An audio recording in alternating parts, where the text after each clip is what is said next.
নেশাব পরিমাণ সম্পদ হইলে প্রত্যেক মুসলমানের জন্য যাকাত দেওয়া ফরজ। কার জন্য যাকাত দেওয়া ফরজ?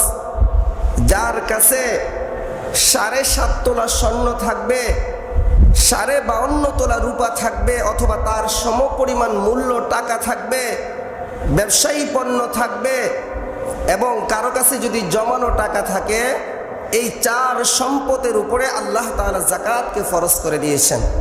কয় সম্পদের উপরে যাকাত ফরজ? 1 নম্বর হলো স্বর্ণ অথবা 7.5 ভরি স্বর্ণ অথবা তার টাকা অথবা তার মূল্য। 2 নম্বর হলো 52.5 তোলা রূপা অথবা তার মূল্য। 3 নম্বর হলো ব্যবসায়ী সম্পদের উপরে যাকাত আসে, ব্যবসায়ী পণ্যের উপরে যাকাত আসে। 4 নম্বর হলো জমানো টাকার উপরে যাকাত আসে। আমরা মুসলমানেরা সমিতি করি, প্রভিডেন্ট ফান্ড করি, বিমা করি, ইন্স্যুরেন্স করি, কত কিছু করি। যতভাবে মুসলমানের সন্তান টাকা জমা রাখবে, ওই জমানো সম্পদের উপরে যদি 1 বছর অতিক্রান্ত হয়, তাহলে ওই সম্পদের উপরে আল্লাহ তাআলা যাকাতকে ফরজ করে দিয়েছেন। আজ আমি আপনাদের সামনে যে বিষয়টি নিয়ে আলোচনা করার জন্য ইচ্ছা পোষণ করেছি, এই বিষয়টি হলো যাকাত সম্পর্কে আলোচনা করব। আল্লাহ রাব্বুল আলামিন আমাদের সকলকে গুরুত্বপূর্ণ এই বিষয়ে কোরআন ও হাদিস থেকে কথা বলার এবং আমলের নিয়তে শোনার তৌফিক দান করেন। সকলে বলি আমিন। মুহতারাম হাজিরিন, ইসলামে যতগুলো বিধানকে ফরজ করা হয়েছে, এর মধ্যে গুরুত্বপূর্ণ একটা ফরজ বিধান হলো যাকাতের বিধান। আমরা সকলেই জানি ইসলামের ভিত্তি হলো 5টি। ইসলামের ভিত্তি কয়টি? 5টি। 5টি বস্তুর উপরে, 5টি বিধানের উপরে আল্লাহ তাআলা পুরো ইসলামকে আল্লাহ তাআলা ভিত্তি স্থাপন করেছেন।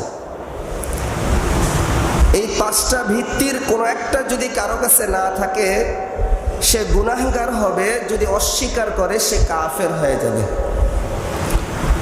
বুখারী শরীফের 8 নম্বর হাদিসের মধ্যে, মুসলিম শরীফের 18 নম্বর হাদিসের মধ্যে রাসূল করিম সাল্লাল্লাহু আলাইহি ওয়াসাল্লাম বলেন, বুনিয়াল ইসলামু আলা খামসিন শাহাদাতি আল্লা ইলাহা ইল্লাল্লাহ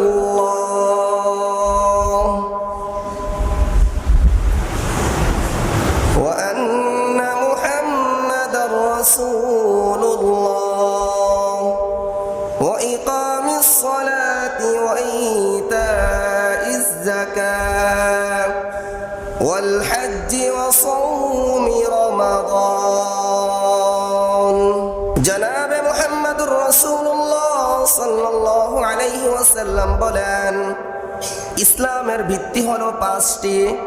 1 নম্বর হলো আল্লাহ তাআলা একজনের কথার সাক্ষী দেওয়া, মুহাম্মদ আল্লাহ তাআলার রাসূল, এই কথা বিশ্বাস করা। ওয়া ইকামিস সালাত, নামাজ কায়েম করা। 3 নম্বর হলো ইতাইজ যাকাত, নেশাব পরিমাণ সম্পদ হইলে প্রত্যেক মুসলমানের জন্য যাকাত দেওয়া ফরজ। বলেন তো, যাকাত দেওয়া কি নফল না ফরজ না ওয়াজিব? কার জন্য ফরজ? ধনাঢ্য ব্যক্তিদের জন্য যাকাত দেওয়া ফরজ। নেশাব পরিমাণ সম্পদ যার হবে, তার জন্য যাকাত দেওয়া ফরজ। নেশাব কতটুকু? নেশাব শব্দটা হলো আরবি শব্দ, তার বাংলা অর্থ হলো নির্ধারিত কিছু সম্পদ। ওই পরিমাণ সম্পদ যদি কোনো মুসলমানের থাকে এবং দীর্ঘ একটা সময় যদি ওই সম্পদটা তার কাছে গচ্ছিত থাকে, তাহলে তার উপর যাকাত দেওয়া ফরজ হয়ে যায়। ওই সময়টাকে আর ওই সম্পদটাকে একসাথে আরবি ভাষায় নেশাব বলা হয়। মুহতারাম হাজিরিন, কার জন্য যাকাত দেওয়া ফরজ?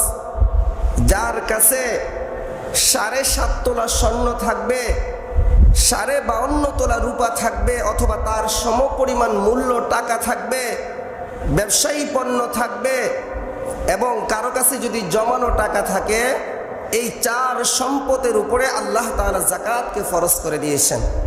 কয় সম্পদের উপরে যাকাত ফরজ? 1 নম্বর হলো স্বর্ণ অথবা 7.5 ভরি স্বর্ণ অথবা তার টাকা অথবা তার মূল্য। 2 নম্বর হলো 52.5 তোলা